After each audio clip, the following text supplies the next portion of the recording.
أعوذ بالله من الشيطان الرجيم بسم الله الرحمن الرحيم الحمد لله رب العالمين والصلاة والسلام على سيدنا وحبيب قلوبنا وشفيع ذنوبنا أبي القاسم مصطفى محمد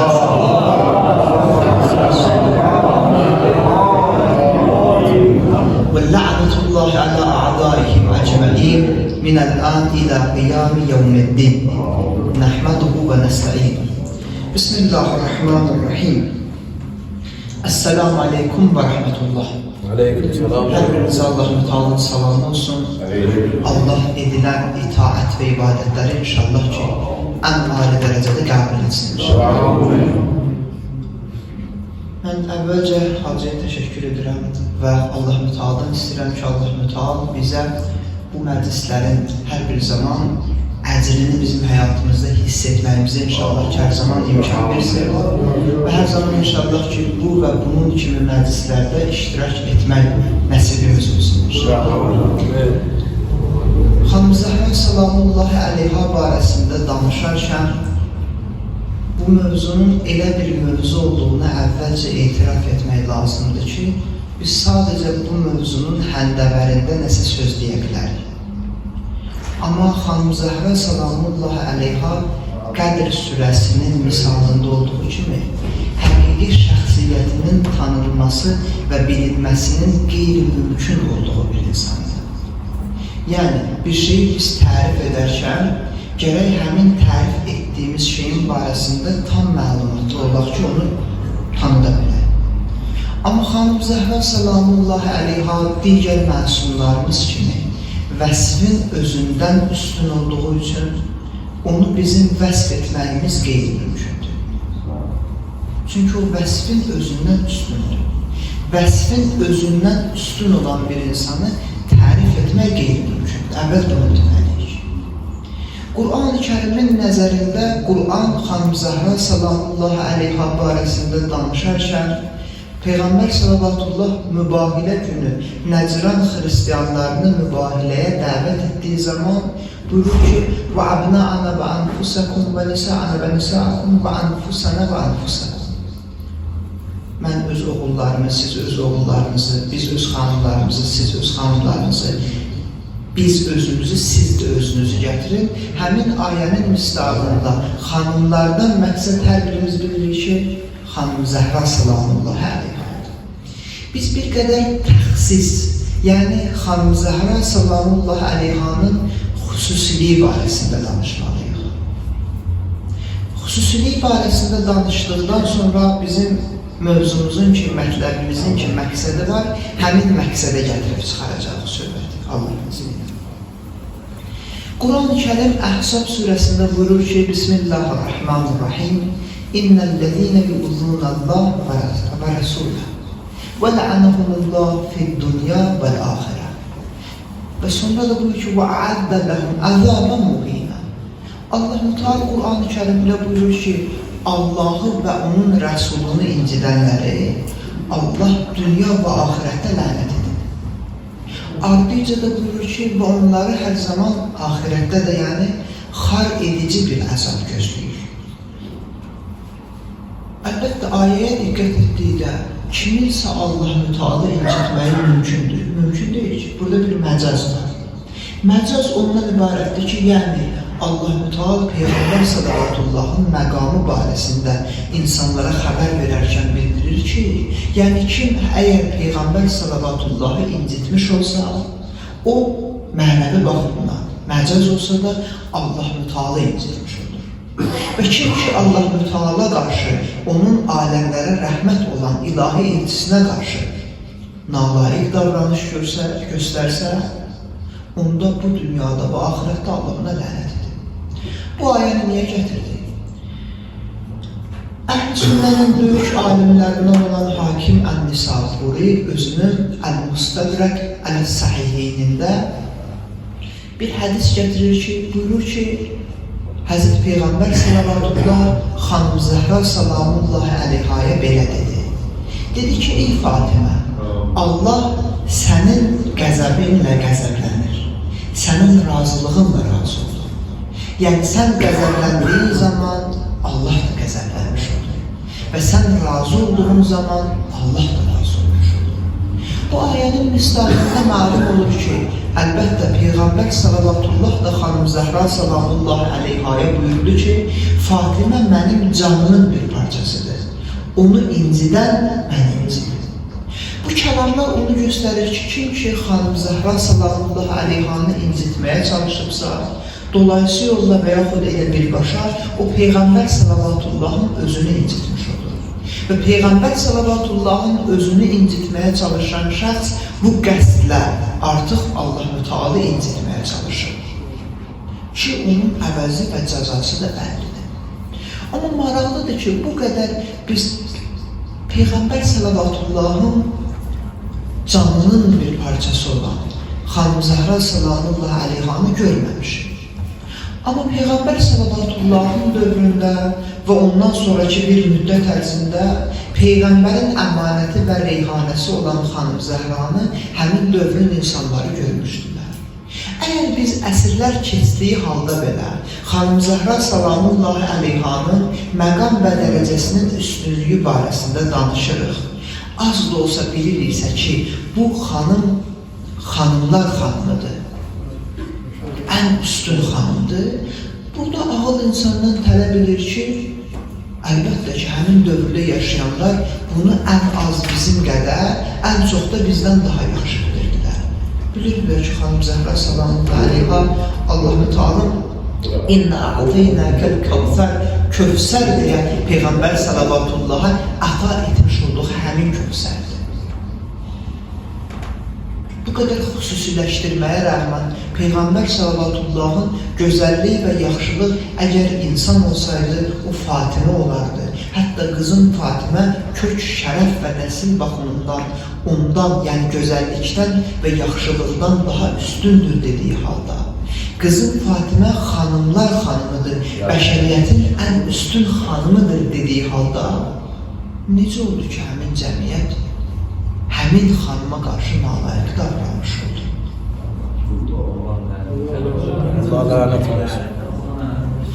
Məlum olur ki, Peyğəmbər sallallahu yanında olan bu şəxslərin Peyğəmbər sallallahu reyhanəsini incitməyə çalışan şəxslərin əslində İslamdan heç bir anlayışı olur. Allah, siz diqqət etsəniz, Qur'an-ı Kərimdə hər kəs üçün haqlar müəyyənləşdirir. Xanım Zəhra sallallahu əleyha 2 xütbəsi ilə məşhurdur. Bu xütbələrdən birini hər birimiz bilirik, həmin xütbədir ki, məşhur Fədək xütbəsidir.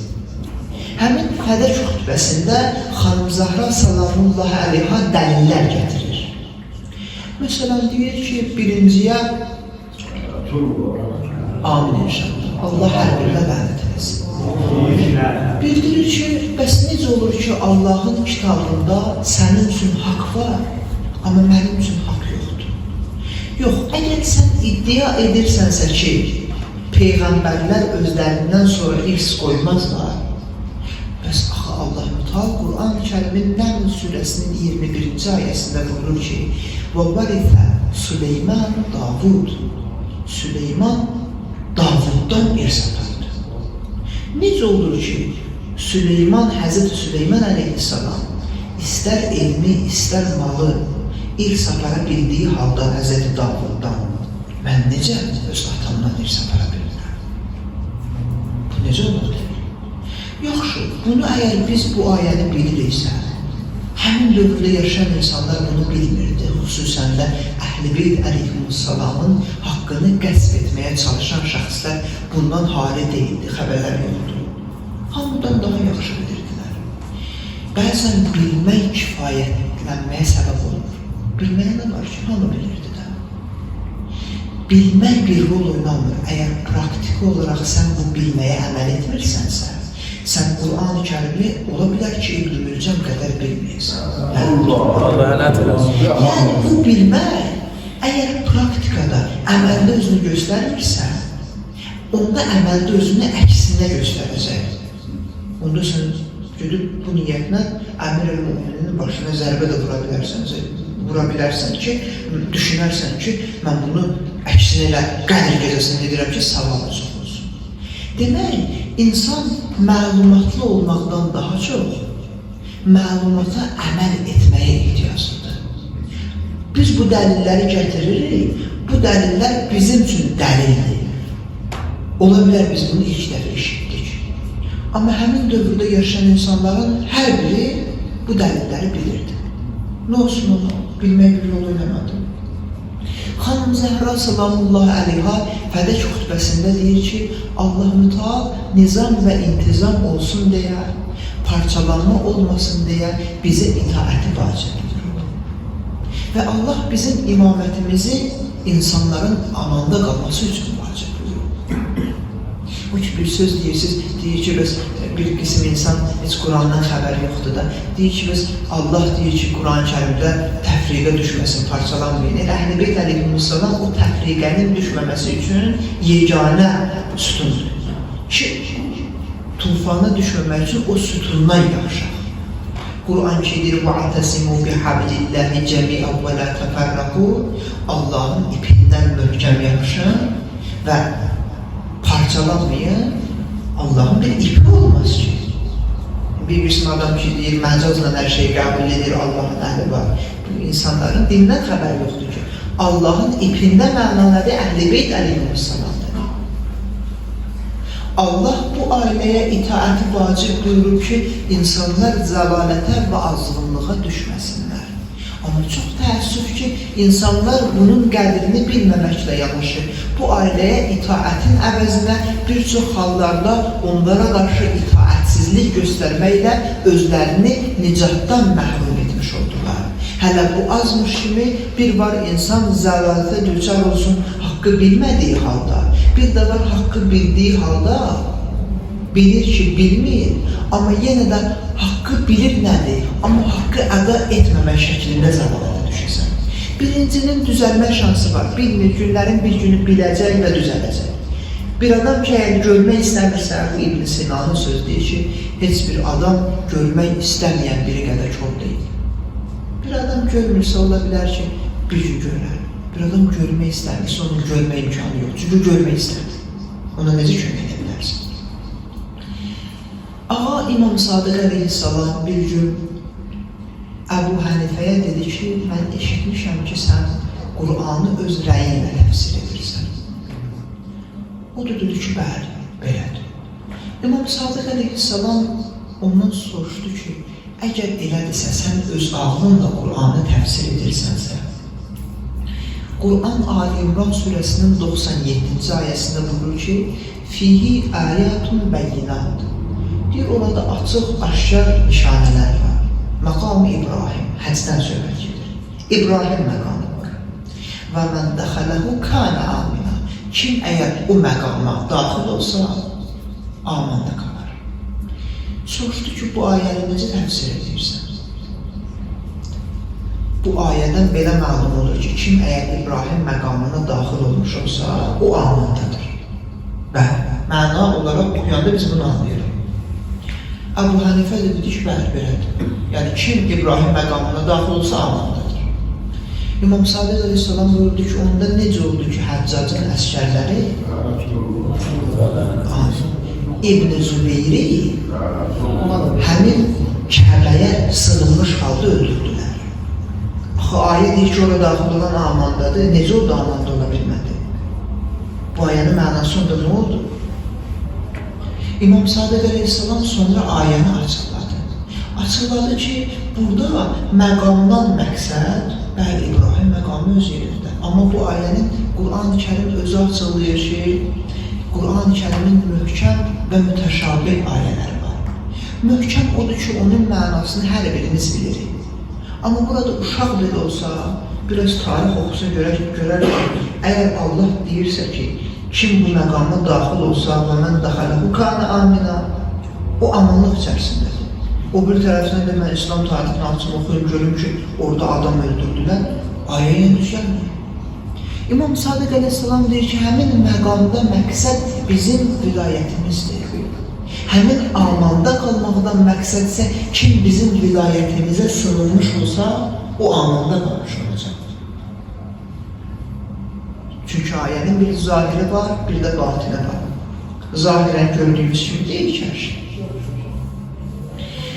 Bu nəyə dəlalət edir? Xanım Zəhra salamullahi əleyha ikinci xütbəsi onun, xütbə deməzlərdi ona. Özünün artıq son günlərində Mədinənin qadınları gedir onun yanına və xanım Zəhra salamullahi əleyhaya bildirirlər ki, bəs hal və əhvalını soruşsunlar, necə olduğunu soruşsunlar. Xanım Zəhra salamullahi əleyha öz halının necəliyinə toxunmadan deyir ki, onların yoldaşlarını tənqid edir. Deyir, sizin yoldaşlarınız sınmış qılınc və paslanmış nizə kimidirlər. Və sonra da vurğuluyur ki, sizin yoldaşlarınız gərək Həzrət Əleyhisselamın ətrafında yaşar. Bəzən biz bu Xanım Zəhra salamullahi əleyhanın bu addımlarını bəzilərimiz elə bilirik ki, Həzrət Əleyhisselam olduğu üçün onu müdafiə edir, elə deyil. Xanım Zəhra salamullahi əleyha haqq və həqiqəti müdafiə edir. Burada bu məsələni bir qədər hissi və yaxud romantik şəkildə təqdim etmək olmaz. Xanım Zəhra salamullahi əleyha imaməti müdafiə edir. Həmin imamət ki, Allahın vacibatıdır. Yəni burada heç bir şəxsi maraqdan söhbət gedə bilməz. Xanım Zəhra salamullahi əleyhanın bu addımı bir var həqiqi olan, hər zaman baxın cəmiyyətlərdə belədir. Bir var, misal üçün, bir şey keyfiyyətlidir. Biraz keçdikdən sonra həmin keyfiyyətli şeyin keyfiyyətsiz variantını meydana çıxarırlar. Əhl-i Beyt əleyhissalam İslamın özüdür, həqiqi İslamdır. Onların xaricində olan və sonradan formalaşdırılan İslam ki var, o maketdir, həqiqi İslam deyil. Amma hər bir zamanda böyle olub ki, keyfiyyətsiz olan, nə qədər keyfiyyətsiz olsa da daha çox maraq cəlb edir. Çünki hər kəs fəhm eləməyə, idraki çatmaz. Bir gün bir nəfər İmam Sadiq əleyhissalamın yanına gəldi, öz kasıb olduğunu iddia elədi. Əhl-i Beyt əleyhissalamın ardıcılarından. İmam Sadiq əleyhissalam buyurdu ki, mən sənə təəccüb edirəm ki, sən ən böyük xəzinəyə sahib olduğun halda özünün kasıb olduğunu iddia edirsən. Həmin adam da buyurdu ki, imamım, ağa, bəs həmin ən böyük xəzinə nədir ki, mən bilmirəm. Ağam da sual verdi ki, sənə yer üzünü dolduracaq qədər qızıl vermiş olsalar, sən bizim dostluğumuzdan əl çəkil, bizi sevməyənlərlə dostluq edərsən, dedi ki, xeyr etməyəm. İmam Sadiq əleyhissalam buyurdu ki, elə olduğu halda sən ən böyük xəzinəyə sahibsən. Ən böyük xəzinə, yəni Əhl-i Beyt əleyhissalamı sevmək, onlara məhəbbət göstərə bilmək və onların ardıcılarına ola bilməkdir. Və bu xəzinə maddi deyil ki, öləndə səndən gəlməsin. Bu xəzinə əsl xəzinədir ki, həm bu dünyada, dünya və axirət, dünya və axirətdə sənin xəzinəndir. Bunu özündən apara bilirsən. Amma bu qədər təxsisə Qur'an və Peyğəmbər sallallahu kəlamlarına baxsaq, Xanım Zəhra salamullahi əleyhanın nə qədər cahən-şumul, yəni tarixin və bəşəriyyətin hər bir zamanında, zamanın fövqündə dayanan, ən üstün xanım nümunəsi olduğunu, ən ali ismət nümunəsi olduğunu bilsək də, məsələnin ardına baxanda ona olan davranışda bunu görə bilmir. İnsan İslam tarixindən heç bir halda məlumatlı olmasa belə, bütün mövzuları iki gözüyle yox, bir gözüyle baxsa da, bilər ki, burada nəsə qaydasında olmuyor. Nə qaydasında olmuyor? Peyğəmbərin barəsində Fatimə mənim canımın parasıdır dediyi, ey Fatimə, Allah səninlə qəzəblənir, səninlə razı olur dediyi, Peyğəmbər Peyğəmbərin reyhanəsi şəhadətə çatır. Amma heç kim onun cənazəsindən xəbər olmur, çünki özünün vəsiyyəti belə olur. Hələ bu azmış kimi, görün, incidilməsi və qəzəb şiddəti nə qədər olub ki, Həzrət Əleyhisselama buyurur ki, mənə gecə qüsulu ver, məni gecə kəfənlə, məni gecə namaz qıl və məni gecə dəfn et. Siz Allah, hasan görmüşük ki, bir adam gecə ilə aparıb dəfn edir? Niyə? Və deyir ki, heç kimə bu barədə xəbər vermə. Allah mütəal baş verən hər bir şeydə ilahi bir ədalət qoyur. Xanım Zəhra salamullah əleyha bu addımıyla o 2 nəfərdən incidiyini də göstərir. Və hər nə qədər insanın İslam marifindən anlayışı olmasa belə, insan üçün, ağıl sahibi üçün Quran ki deyir, İnnə fi xalqis səmavat vəl-ərd və ixtilafil leyli vəl-nahar lə-ayatin li-ulil əlbab, yerin və göylərin yaradılmasında, gecə və gündüzün bir-birini əvəz etməsində ağıl sahibləri üçün nümunələr var. İnsan bir qədər Quran-ı Kərimin insanı tərif edərkən tərif etdiyi ağıl sahibi ifadəsinə əgər yaxınlaşmış olsa, ağıl insandan tələb edir ki, burada bir zülm olur. Zülm olub ki, bütün bəşəriyyətin ən üstün xanımı şəhadətə çatır və onun cənazəsində İslam cəmiyyəti demək olmaz ona, insanlar deyir. İnsanlar iştirak etmir, çünki özü bunu istəmir. Amma bir o qədər də bu təəccüblü deyil. Niyə? Atası, aləmlərə rəhmət olan Həzrət Peyğəmbər sallallahu da cənazəsində bu hal yaşanmışdır. Bir qədər fərqli şəkildə də olsun. Fərqi buydu ki, Peyğəmbər sallallahu şəhadətə çatır, dünyadan köçür. Bir qrup insan gedir ki, bəs daha vacib və önəmli iş var. O iş də odur ki, indi xilafətə rəhbər seçəcək. Halbuki Allah Müteala'nın seçdiyi qalıb bir tərəfə Həzrət Əleyhisselam. Yəni, bilirsiniz nəyə görə bu hadisələri xatırladıram? Hər şeyə səbəb və nəticə kontekstində baxdıqda insan bir qədər bu insanların deyirlər, birdən-birə necə oldu ki, belə oldu? Birdən-birə olmadı, əvvəldən belə olmuşdur. Peyğəmbər sallallahu yazmağa bir şey istəyəndə, əstəğfirullah, Peyğəmbər sayıqlayır deyəndə artıq olmuşdur. Allah lənət eləsin. Yəni, bu sözü dedikdən sonra, bu sözü deyən şəxs o əməli etməz, edər, çox da təbii edər. Niyə də etməsin ki, insan bu sözüylə öz şəxsiyyətinin kimliyindən artıq xəbər verir. Və biz baxsaq, əgər əhl-i xilafın mənbələrinə bura qədəri qeyd olunur ki, o fikrə düşdü, vəhy evini yandırmaq istədi, ikinci, yandırmaq istədi. Əslində bura qədəri kifayətdir. Bəli, bu sözün dəlilin cavabı var ki, nəyə görə bəs sonrası nəql olunmuyub? Mən sizə deyim ki, ikincinin dövründə ümumiyyətlə hədis yazmaq barəsində bir qadağan var idi. Qoymurdular hədis yazmağa. Sizə niyə qoymurdular? Ona görə qoymurdular ki, nə yazdılar? Bu yazanlar hamısı bunların etmiş olduğu zülümlər barəsində yazacaqlar da. Ona görə İslam tarixində bir qopuqluq var. Peyğəmbərdən sonra cəmaat belə biraz zəif olsa öz əqidəsində, deyir, nəsə burada elə bir şey yoxdur. Niyə yoxdur? Yazmağa imkan vermirlər. Amma buna rəğmən, hər nə qədər ilahi ədaləti gizlətməyə çalışsalar və həqiqəti örtbasdır etməyə çalışsalar belə, nail ola bilmədilər. Nə qədər hədis və kəlam bilməsən, ayə bilməsən belə, Peyğəmbər sallallahu övladı, reyhanəsi, Xanım Zəhra sallallahu əleyhanın elə necə dəfn olunması hər şey barəsində insana məlumat verir. Bu qədər. Bununla kifayətlənmək lazımdır. İndi bizim məsuliyyətimiz nədən ibarətdir? Bizim hər il bu məclisləri qeyd etməyimizdə nə kimi bir zərurət var? Ümumiyyətlə, mümkün deyil ki, biz İslam tarixinin bu hadisələrini bilmədiyimiz halda zuhurdan əvvəlki prosesləri anlamağı idrak edə bilək. Çünki bunlar hər biri bir-birindən əlaqəlidir. Və bunlar təkcə tarixi bir hadisə deyil.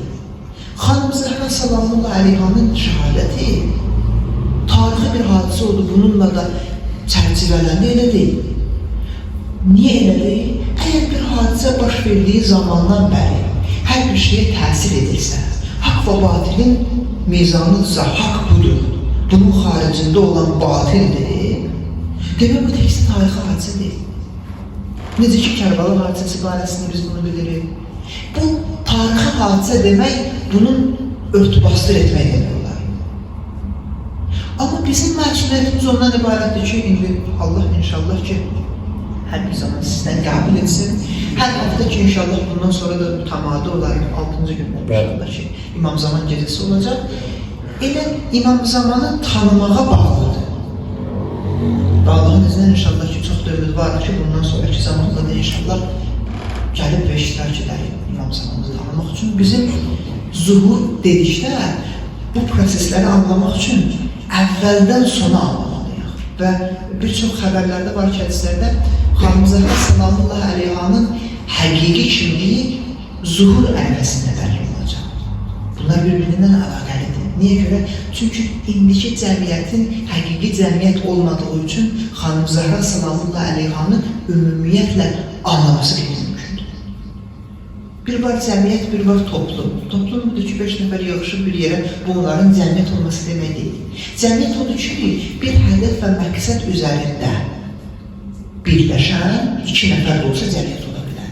Yəni, cəmiyyətin stabil bir məqsədi olur. İndi biz də bir neçə hədisdə inşallah ki, kəlamı bitirmiş olaq. Allah-u Teala Quran-ı Kərimdə Əhl-i Beyt əleyhissalam barəsində danışarkən Peyğəmbər sallallahu dilindən ki, deyir, "Qullə əsəlukum əleyhi əcrən illəl məvəddətə fil qurba."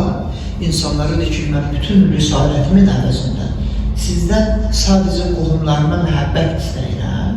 Bu ayə nazil olduğu zaman insanlara çox belə qəribə gəlir. Bu məhəbbət istəyir, bu onsuz bir sevirik Əhl-i Beyt. Kimi deyilsə deyir sevirəm. Çox da qəribə gəlirdi ki, Peyğəmbər sallallahu dövründə hamı məhəbbət göstərən qismdə çıxış edirdi. Amma gəlin etiraf edək, zaman keçə-keçə əslində Allah-u Teala'nın Peyğəmbərin dilindən bizə o əmanəti ki var, o Əhl-i Beyt əleyhissalamın sevgisinin nə qədər çətin olduğunu biz görürük. Amma Peyğəmbər yaşadığı zaman hamı elə bildi ki, nə var ki, biz onsuz sevirik də. Sevmək başqa şeydir, Allah'ın buyurduğu kimi sevmək başqa şeydir. Və Allah hər bir zaman imtihan edərkən, ən xüsusi imtihanda çox fərqli bir metoddan istifadə edir. İblisə baxın, İblis 6000 il Allah'a ibadət edir və ibadəti də ibadət olur. İblis demirdi ki, mən Allah sənə səcdə etməliyim. Dedim, Adəmə səcdə etməliyim. Ya mən səni qəbul edirəm. Amma Adəmə səcdə etməliyim. Niyə? Bəs məni oradan yaratmışsın, düzsüz oradan onu palçıqdan. Baxın, elə bu iblisin misalı kimidir Əhl-i Beyt əleyhissalama itaət məsələsi. Eyni məsələdir.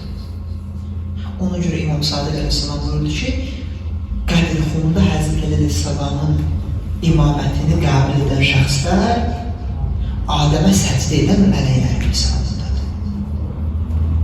Və sonra ona qarşı çıxanlar da iblisin misalındadır. Sadəcə insanlar bilirsiniz niyə çaşırlar? İnsanlar ona görə çaşırlar ki, bəzən elə insanlar olur ki, o haqqı siz ona bildirirsiniz, o haqqı qəbul edilmiş kimi özünü göstərir bir müddət ərzində. Amma həqiqi şərait və zaman yetişəndə məlum olur ki, həqiqəti qəbul edəmir. Həqiqətən heç bir şey olur. Qədirxunda Həzrət Əli əleyhissalamı ilk təbrik edən şəxslərdən biri kim idi? Bəxtin, yəbn Əbi Talib. Afərin sənə, deyir Həzrət Əli əleyhissalamı, sən mömin kişi və qadınların əlini oldun. Necə oldu bəs? Bu təbriki deyən, ona görə insanlar göz qəlbi qaldı, necə oldu bəs onu təbrik elədim, nə olsun? Həzrət Əli əleyhissalamın Nəcmül Bəlağədə Muaviyyə Lə'nətullah'a göndərmiş olduğu bir məktub var. Orada deyir ki, mən sizin əvvəldən güclə içinə saldığınız, sonra isə içindən çıxdığınız yolda sabit qədəməm. Yəni, həmin yol ki, siz əvvəldən oraya gəlmişsəniz, sadəcə məcburiyyətdən gəldiniz ki, gördünüz canınız təhlükədədir, gəlmirsiniz. Və sonra necə oldu? Sonra da Peyğəmbərdən sonra çıxdınız. Amma deyir, mən o yoldayam ki, əvvəldən olmuşam. Ona görə insanlarda bu çaşqınlıq yaradığı üçün necə oldu? Bir nəfər deyər, mən filan şeyi qəbul etmirəm, bu təhlükəli adam deyil. Deyir, mən qəbul edirəm. Açıq, aşkar düşman olduğunu bildirir. Bir də var ki, həm təhlükəli insan özünün həqiqi düşman olduğunu bir müddət gizlənir. Ona görə İslam tarihi bu boyda alim deyil. Alim deyil bir-birinə. Sadəcə insanlar nicat üçün yeganə vasitə olan Əhl-i Beyt əleyhissalamla aynı düşünürlər. Çox mürəkkəb bir həqiqət deyil. Xanım Zəhra salamullah əleyhanın da başına gətirilən müsibətlər onun göstəricisidir ki, həqiqətin ardıcılığı hər zaman az olur. Hər insanlar. Və Həzrət Əleyhisselamın məzlumanəliyi də ondan görünür ki, İmam Sadiq Əleyhisselam deyir ki, sizdən bir nəfərin bir şeyini alsalar, gedib 2 nəfər şahidlə öz haqqını geri alabilir. Amma deyir ki, 12.000 adam Əmir-i-Müminin Həzrət Əleyhisselamın şahidi olduğu halda öz haqqını ala bilmədi. Bundan böyük dərd olur. Bundan böyük dərd olmaz ki. Və dərd ondan ibarətdir ki, məsələn, tarixdə baxırsınız da, eşidirsiniz, siz belə film falan da çəkilir, deyir ki, məsələn, Janna d'Arc, qəhrəman qadın, bir qəhrəman nəsib olmuşdur. Dərd ondan ibarətdir ki, bizim xanım Zəhra salamullah əleyha kimi bir şəxsiyyətimiz var. Amma biz layiqimiz onu təbliğ edə bilmirik. Xanım Zəhra salamullah əleyha təkcə bir bu cür yanaşaq ki, Peyğəmbər sallallahu övladı olur. Bundan ki, xeyrilə deyil. Xanım Zəhra salamullah əleyha həqiqətən kamil qadın olmaq istəyən hər kəsin və ümumilikdə kamil insan olmaq istəyən hər kəsin nümunəsidir.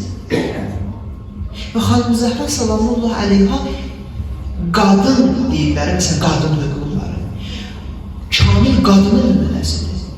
Bilirsiniz, insanlar çoxun nümunəsini, o bir alim vardı, deyir, mən təəssüf edirəm ki, bir Piştaxtada Janna d'Arc haqqında bir kitab satılır, amma xanım Zəhra sallallahu əleyha barəsində bir kitab yoxdur. Hadi baxın, hanı İslam var? İndi biz də bu məclislərə gəlməklə bizim 2 məsuliyyətimiz var.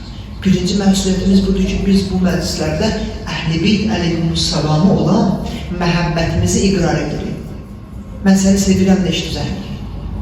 Yumtahanur racul bi fi'lihi, la bi qavlihi. Kişi öz əməlləri ilə imtihan edilir, sözləri ilə. Yəni nə mənada? O söz ki, əməldə yoxdur, o sözdür. Günlərin günü İmam Sadiq Əleyhisselam Peyğəmbər sallallahu əsası ilə çölə çıxdı. Əbu Hənifə tez qaçdı, o əsadan başladı ölməyə. İmam dedi, mən Peyğəmbərin övladıyam, sən mənə o hörməti göstərmirsən. Bu əsadır, əsaya o hörməti göstərsin. Dərddir mənə ibarətdir. Və Əhl-i Beyt əleyhissalamın məzlumanəliyi baxımıdır. Xanım Zəhra salamullah əleyha kimi şəxsi insanlar tanımır birlər. Tanımağa özünə ehtiyaclı hiss edilir. Bu dərddir. Burada da bizim məsuliyyətimiz budur ki, biz təbliğ üçün bizim məsuliyyətimiz var. Hər öz bildiyi şəkildə. Biri bir kəlamla ola bilər, biri bir əməllə ola bilər. Amma hər kəs bunu çalışmalıdır ki, nəsə edək. Allah mütəallah deyir ki, Allah mütəallah bizi Qur'an və Əhl-i Beytdən ayrı salmasın inşallah. Allah mütəallah deyir ki, Allah mütəallah bizə ahirətdə xanım Zəhra salamullah əleyhanın şəfaətini nəsib etsin inşallah. Allah mütəallah deyir ki, Allah mütəallah bizi öz gözümüzdə kiçiltməmiş başqalarının gözündə ucatmasın. Allah mütəallah deyir ki, Allah mütəallah bizi zəmanənin imamının xidmətçilərindən qərar etsin. Hakkınızı halal ederiz inşallah vaxtınız aldı. Allah razı olsun sizden. Esselamu Aleyküm ve Rahmetullahi ve Berekatuhu. Bi hakkı Muhammed ve Aleyh ve bin Fatiha.